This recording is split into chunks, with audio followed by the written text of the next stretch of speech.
ಆತ್ಮೀಯ ವೀಕ್ಷಕರೇ, ಘಟಪ್ರಭಾದ ಮಹಾಜನತೆಗೆ ಒಂದು ತುಂಬ ಶೋಚನೀಯ ಮತ್ತು ವಿಷಾದಕರ ಸಂಗತಿ.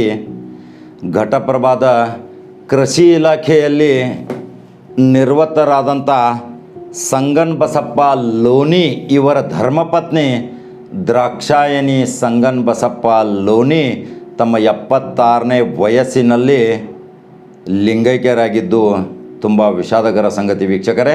ಘಟಪ್ರಭಾದ ಬಾಗೇವಾಡಿ ಅರ್ಬನ್ ಬ್ಯಾಂಕಿನಲ್ಲಿ ಇರುವಂಥ ಒಂದು ಓಣಿ, ಆ ಓಣಿಗೆ ಅವರು ಯಾವಾಗಲೂ ಅತ್ಯ ಅಂತ ಚಿರಪರಿಚಿತರಾಗಿದ್ದರು.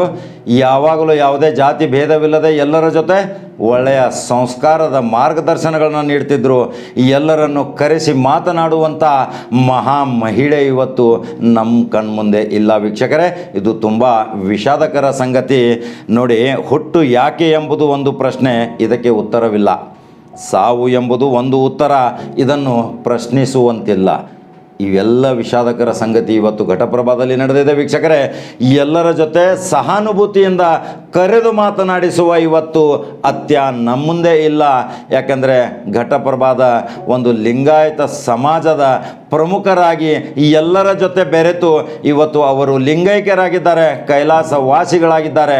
ಅವರಿಗೆ ಒಬ್ಬ ಸುಪುತ್ರ ಮತ್ತು ಒಬ್ಬ ಸುಪುತ್ರ ಘಟಪ್ರಭಾದ ಪ್ರತಿಷ್ಠಿತ ಬಸವೇಶ್ವರ್ ಕೋಆಪರೇಟಿವ್ ಸೊಸೈಟಿಯಲ್ಲಿ ಮ್ಯಾನೇಜರ್ ಆಗಿ ನಿರ್ವಹಿಸುತ್ತಿದ್ದಾರೆ.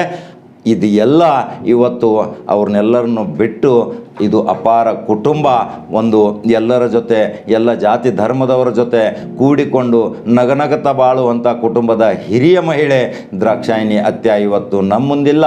ಅವರ ಆತ್ಮಕ್ಕೆ ಶಾಂತಿ ಸಿಗಲಿ, ಅವರ ಕುಟುಂಬಕ್ಕೆ ದುಃಖ ಭರಿಸುವ ಶಕ್ತಿ ಆ ಪರಮಾತ್ಮ, ಆ ದೇವರು ನೀಡಲಿ ಅನ್ನೋದು ಇಡೀ ಘಟಪ್ರಭಾದ ಮಹಾಜನತೆ ಅವರ ಶೋಕಾಚರಣೆಯಲ್ಲಿ ಮುಳುಗಿದೆ ವೀಕ್ಷಕರೇ. ಇದು ಇವತ್ತು ಒಂದು ಘಟಪ್ರಭಾದ ಒಂದು ತಾರೆ, ಒಂದು ಮಹಿಳೆ ನಕ್ಷತ್ರ ನಮ್ಮ ಮುಂದೆ ಇಲ್ಲ. ತುಂಬ ವಿಷಾದದಿಂದ ಹೇಳ್ತೀವಿ. ನಮ್ಮ ಜೊತೆ ತುಂಬ ಅನನ್ಯ ಸಂಬಂಧ, ನಮಗೆ ಒಂದು ಮಾರ್ಗದರ್ಶಕರಾಗಿದ್ದರು. ನಮ್ಮ ರೀತಿ ನೀತಿಗಳ ಬಗ್ಗೆ ಕರೆದು ಮಾತಾಡಿಸಿದ್ರು, ಉಪದೇಶಗಳನ್ನ ಹೇಳ್ತಿದ್ರು. ಇದು ಇವತ್ತು ನಾವು ಸ್ಮರಿಸುವ ಕಾಲ ಬಂದಿದೆ ವೀಕ್ಷಕರೇ. ಇದೇ ಇವತ್ತಿನ ಮಹತ್ವವಾದ ಸುದ್ದಿ. ನಮಸ್ಕಾರ. ನಮ್ಮ ಊರ ದೀಪ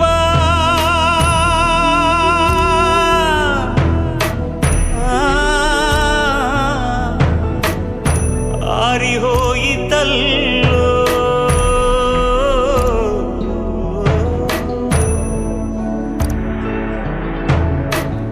ನಮ್ಮ ಊರ ದೀಪ ಆರಿ ಹೋಯಿತಲ್ಲೋ, ಹಗಲಿನಲ್ಲೇ ಕತ್ತಲಾಯಿತಲ್ಲೋ,